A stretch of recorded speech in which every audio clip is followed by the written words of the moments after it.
Good morning, students. How are you? I am going to continue my lecture for plus 2 Arts Political Science, and the name of the chapter is US Hegemony in the World Politics.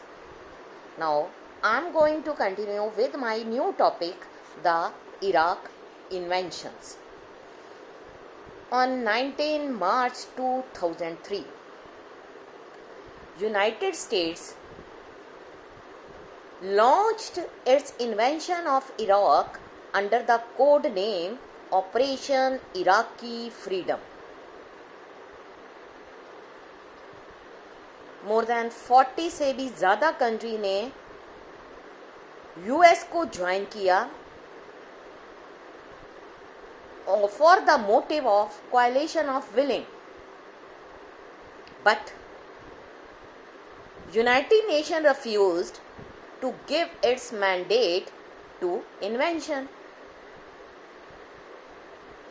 But the purpose of invention was to prevent Iraq from developing weapons of mass destruction, WMD. But there was no evidence of weapon mass destruction has been unearthed in Iraq. So, it is speculated that the invention was motivated by some other objects. For example, controlling the Iraqi oil field, installing a RIM friendly to US. Because Iraq is a country which is rich with the mineral oil resources. As the government of the Saddam Hussein fell swiftly, but US has not been able to pacify Iraq. US ने क्या किया? US occupation जो था was ignited in Iraq. इस लड़ाई में क्या हुआ? यूएस को 3000 मिलिट्री पर्सोनल जो थे वार में लॉस्ट हो गए. इराक की तरफ से जो कैजुअलिटी थी वो बहुत ज़्यादा थी. ये कंजर्वेटिवली एस्टिमेट किया गया कि 50,000 जो इराकी सिविलियंस हैं वो इस इराकी इन्वेंशन में मारे गए. बट पूरे वर्ल्ड में ये रिकॉग्नाइज किया गया कि यूएस इन्वेंशन जो था इराक पर was in some crucial respects in both aspects, that is military and political failure. Now let us start with another topic. What does hegemony mean?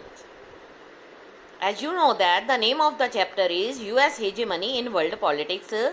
Now let us start with the topic. What is hegemony? जो politics होती है वो just about power के बारे में होती है. Just individual जो हैं wants to gain and retain power. जो ग्रुप्स होते हैं वो भी गेन एंड रिटेन पावर. अगर रूटीनली अगर हम में से कुछ पावरफुल बन जाए और कुछ पावर के लिए कुछ करते हैं,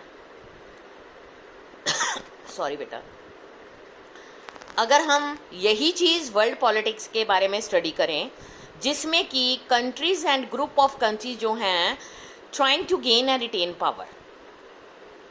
ये जो पावर है military domination, economic power, political clout, culture superiority के बारे में हो सकती है. अब अगर हम बात करेंगे यूएस हेजेमनी की, देयरफॉर इफ अगर हम ये जानना चाहते हैं कि व्हाट इज़ वर्ल्ड पॉलिटिक्स, तो हमारे लिए ये नेसेसरी है कि हम सबसे पहले ये अंडरस्टैंड करें कि कंट्रीज ऑफ द वर्ल्ड वहाँ पर पावर की जो डिस्ट्रीब्यूशन है वो कैसे हुई है. During the year of cold war 1945 से लेके 1991 तक जो पावर थी वो सिर्फ दो ग्रुप्स के बीच में बंटी हुई थी. दैट इज यूनाइटेड स्टेट्स और दूसरी थी USSR means Soviet union. It means पूरे वर्ल्ड में वर्ल्ड में दो कैंप्स थे जिनको eastern alliances and western alliances ने लीड कर रहे थे। यानी कि पूरी जो इंटरनेशनल पॉलिटिक्स की पावर थी ड्यूरिंग कोल्ड वार इरा वो यूनाइटेड स्टेट एंड यूएसएसआर के बीच में डिवाइड हुई थी। But after when USSR collapse and there was disintegration of Soviet Union, तो पूरे वर्ल्ड में ओनली एक सिंगल पावर, सोल पावर रह गई, that is United state of America.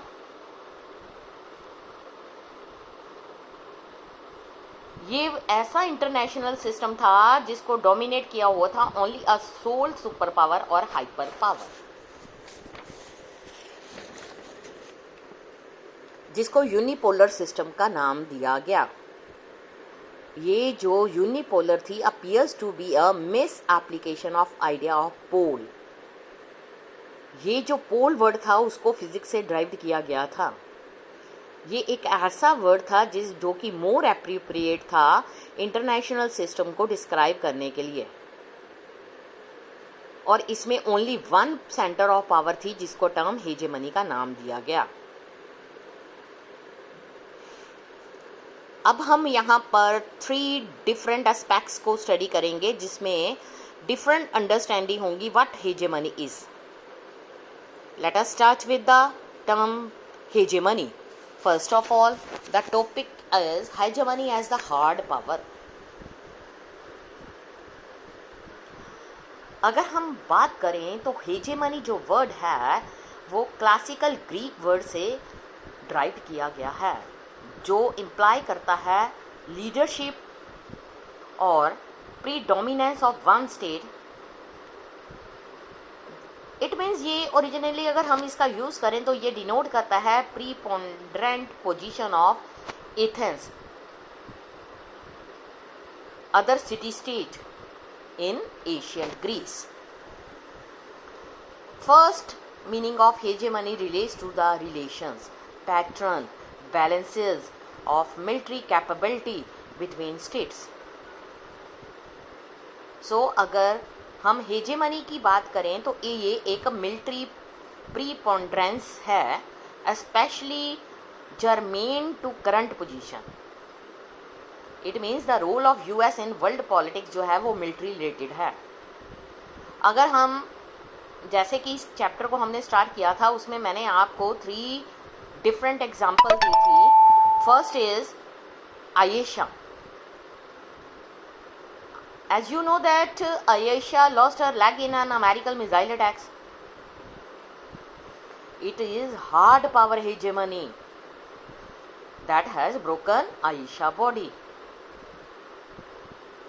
but not her spirit. The bedrock of contemporary US power जो है वो लाई करता है overwhelming superiority of military power। जो अमेरिकन मिलिट्री है वो डोमिनेंस है बोथ एब्सोल्यूट एंड रिलेटिव। अगर हम एब्सोल्यूट की बात करें तो टुडे जो मिलिट्री कैपेबिलिटी है वो प्लेनेट पर किसी भी पॉइंट में बिना किसी बैरियर के एक्यूरेटली पहुंच सकती है, lethally and in real time. But अगर हम बात करें its own forces are sheltered to the maximum extent, that means possible from the dangers of war.